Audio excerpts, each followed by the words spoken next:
Good evening.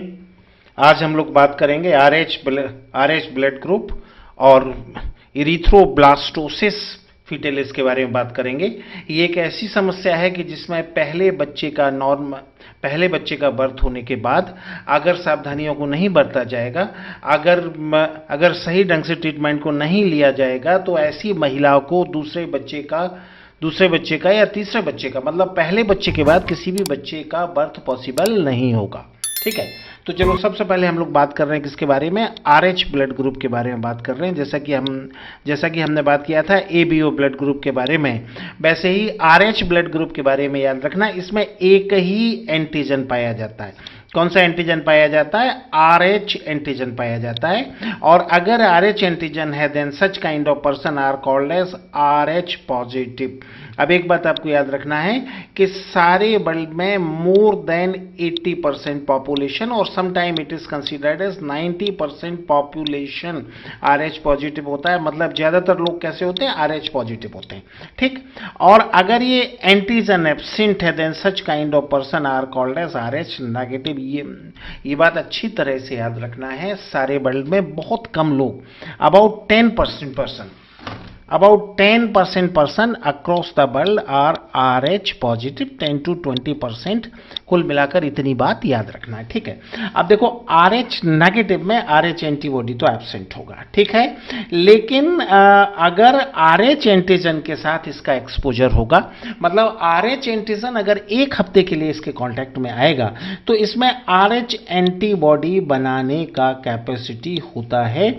और जो RH antibody है ये आरएच एंटीजन के लिए फैगोसाइटिक है, मतलब ये आरएच एंटीजन को किल करने की कैपेसिटी रखता है।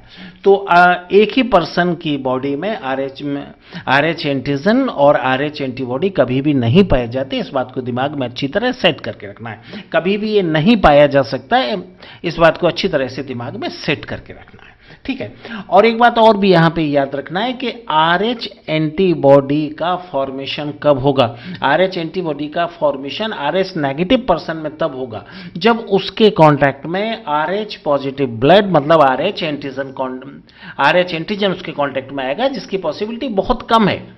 तो आमतौर पर आरएच नेगेटिव पर्सन में कभी भी आमतौर पर आरएच एंटीबॉडी का फॉर्मेशन नहीं होगा। ठीक है, उसके बाद हम बात करेंगे इरिथ्रोब्लास्टोसिस और इरिथ्रोब्लास्टिक फीटेलिस के बारे में। ठीक है, अब एक बात याद रखना, अगर फादर आरएच पॉजिटिव है और मदर आरएच नेगेटिव है, ये एक ही कंडीशन है, तो इसमें जो उनका बच्चा होगा वो कैसा होगा? आरएच पॉजिटिव होगा।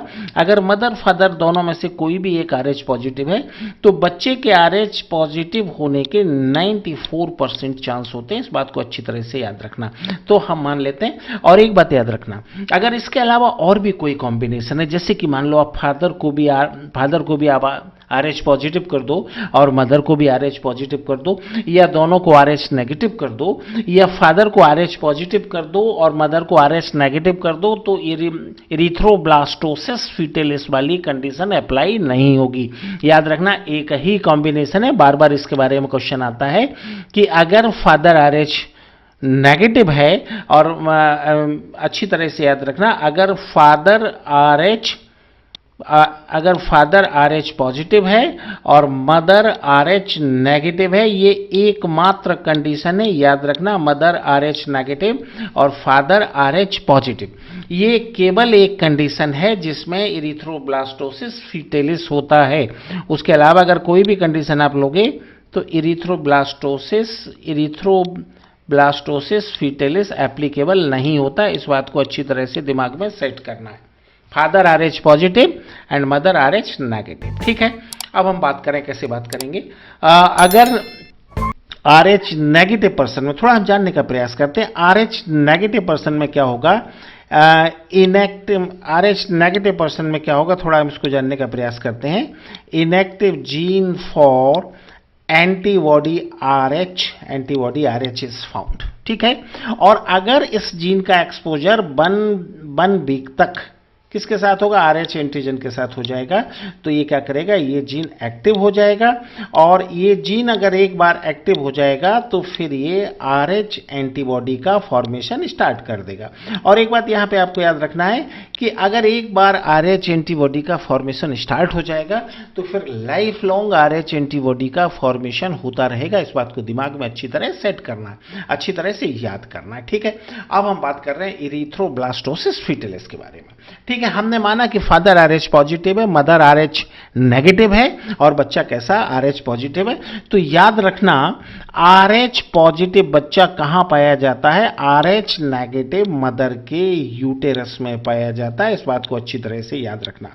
दोनों के बीच में कनेक्शन कौन बनाता है, और ये जो है मैटरनल ब्लड है, एक साइड में हमने लिया है मदर का यूटेरस, ये हमने मदर का यूटेरस लिया है, और ये हमने मैटरनल सर्कुलेशन लिया है। अब इसमें inactive gene for RH antibody है, लेकिन इनएक्टिव जीन है, याद रखना, अभी RH एंटीबॉडी नहीं है। ये जो हम डायग्राम बना रहे हैं ये हम फर्स्ट प्रेगनेंसी का डायग्राम बना रहे हैं, ठीक है। और जो है मदर के यूटेरस मतलब बच्चे और मदर के सर्कुलेशन के बीच में जो कनेक्शन है, it is maintain by placenta. और प्लेसेंटा के बारे में याद रखना, placenta is permeable for antibody. ये एंटीबॉडी के लिए परमिएबल होता है, बट एंटीजन के लिए इम्परमिएबल होता है। एंटीजन के लिए इम्परमिएबल क्यों होता है, क्योंकि एंटीजन कहां पाया जाता है, आरबीसी के ऊपर पाया जाता है, और आरबीसी का साइज बड़ा होता है। इस बात को याद रखना, आरबीसी का साइज बड़ा होता है। तो याद रखना, प्लेसेंटा बच्चे और मैटरनल सर्कुलेशन के बीच में एक कनेक्शन है जो एंटीबॉडी के लिए परमिएबल है, बट एंटीजन के लिए परमिएबल नहीं है, जिसके चलते ये RH एंटीजन मदर के सर्कुलेशन में इसका जाना पॉसिबल नहीं है, और एंटीबॉडी मदर में अभी है नहीं। तो पहले बच्चे को कहीं कोई खतरा नहीं होगा, और पहले बच्चे का डेवलपमेंट नॉर्मल होगा। बट जब पहले बच्चे का जन्म होना होगा उस समय क्या करेगा, फर्स्ट चाइल्ड बर्थ के समय क्या होगा कि उसके प्लेसेंटा का कटिंग होगा। क्या होगा, एक बात याद रखना, देखो फिर से जरा एक बात अच्छी तरह से याद रखना जो हमने पहली बार से बात किया है, father RH positive, mother RH negative, बच्चा RH पॉजिटिव। मतलब RH नेगेटिव मदर के यूटेरस में RH पॉजिटिव बच्चा है जिसके अंदर एंटीजन है, लेकिन मदर के अंदर अभी RH एंटीबॉडी नहीं है, बट RH एंटीबॉडी बनाने वाला इनएक्टिव जीन है। बात समझ में आया। तो पहला जो डिलीवरी होगा बिल्कुल नॉर्मल होगा, और लेकिन जब पहले बच्चे का बर्थ होगा उस समय क्या होगा, कटिंग ऑफ प्लेसेंटा होता है, प्लेसेंटा को कट किया जाएगा। और जब प्लेसेंटा को हम कट करेंगे तो बच्चे की जो RH एंटीजन है वो मदर के ब्लड में एंटर कर जाएगा। इस बात को अच्छी तरह से याद रखना है, इस बात को अच्छी तरह से दिमाग में सेट करके रखना है कि ये मदर के ब्लड में एंटर कर जाएगा। और जब ये मदर के ब्लड में एंटर कर जाएगा तो हफ्ते भर के अंदर ये क्या करेगा, हफ्ते भर के अंदर ये मदर के सर्कुलेशन में जो एंटीबॉडी डी बनाने वाला है, RH एंटीबॉडी बनाने वाला जीन है उसको एक्टिव कर देगा। और जब ये जीन एक्टिव हो जाएगा तो अच्छी तरह से याद रखना कि अब क्या होगा कि एक बार ये जीन एक्टिव होगा और मदर की बॉडी में RH एंटीबॉडी का फॉर्मेशन स्टार्ट हो जाएगा, और एक बार ये फॉर्मेशन स्टार्ट हो जाएगा तो लाइफ लॉन्ग ये फॉर्मेशन बना रहेगा। अब सेकंड प्रेगनेंसी का टाइम आया। सेकंड प्रेगनेंसी के टाइम पे फिर वही बात है कि RH नेगेटिव मदर के यूटेरस में RH पॉजिटिव बच्चा है, RH पॉजिटिव फीटस है। और लेकिन अंतर इस बात का है कि अब मदर के ब्लड में RH एंटीबॉडी है, और प्लेसेंटा RH एंटीबॉडी के लिए कैसा है, परमिएबल है। तो ये यहाँ से लेकर यहाँ जाएगा और फीटस की बॉडी के अंदर एंटर कर जाएगा। फीटस को 2 महीने तक कोई खतरा नहीं होगा, क्योंकि 2 महीने तक उसमें आरबीसी का फॉर्मेशन नहीं होता। लेकिन 8वें हफ्ते के बाद 9th वीक से जहां पर आरबीसी का फॉर्मेशन स्टार्ट होगा, वैसे ही ये एंटीबॉडी उसके RH एंटीजन को डैमेज करेगा, और RH एंटीजन को डैमेज करते करते ये आरबीसी को डैमेज कर देगा, जो फीटस के लिए फेटल है, खतरनाक है। फीटस की डेथ हो सकती है, ठीक है ना। और अगर वो बच जाता है तो उसे सीवियर एनीमिया रहेगा, ज्वाइंटिस रहेगा, इस तरह की डिसीज रहेगी। बात समझ में आ रही। अच्छा, इन सारी कंडीशन से बचा जा सकता है। अगर प्रत्येक प्रेगनेंसी के बाद, जब भी प्रेगनेंसी हो, प्रत्येक प्रेगनेंसी के बाद हम मदर को एंटीबॉडी डी का इंजेक्शन लगा दें, अगर हम मदर को एंटीबॉडी डी का इंजेक्शन लगा दें, तो याद रखना मदर को एंटीबॉडी डी का अगर हम इंजेक्शन लगा देंगे तो ये उसमें जितना RH एंटीजन आएगा वो खत्म हो जाएगा और उतने समय तक एक्सपोजर नहीं हो पाएगा कि RH एंटीबॉडी का जीन एक्टिव हो सके। ठीक है, तो एक बार फिर से बात करते हैं। हमने बात किया कि father RH positive, mother RH negative, बच्चा RH पॉजिटिव, ठीक है, और RH पॉजिटिव बच्चा RH नेगेटिव मदर के यूटेरस में है, दोनों के बीच में क्या है, placenta, and placenta is permeable for antibody but impermeable for antigen. पहले चाइल्ड के साथ कहीं कोई दिक्कत खड़ी नहीं होना है। क्यों नहीं खड़ा होना है? क्योंकि पहला बच्चा जो पैदा होना है वो नॉर्मल हो जाएगा, बट चाइल्ड बर्थ के समय जब प्लेसेंटा का कट होगा तो उस समय क्या होगा, मैटरनल और फीटल ब्लड का मिक्सिंग होगा, जिसके चलते जो बच्चे का एंटीजन है मदर के एंटीबॉडी बनाने वाले जीन के कांटेक्ट में आएगा, जीन एक्टिव होगा और एंटीबॉडी बनाना चालू कर देगा, जिसके चलते दूसरे या तीसरे बच्चे का बर्थ पॉसिबल नहीं होगा।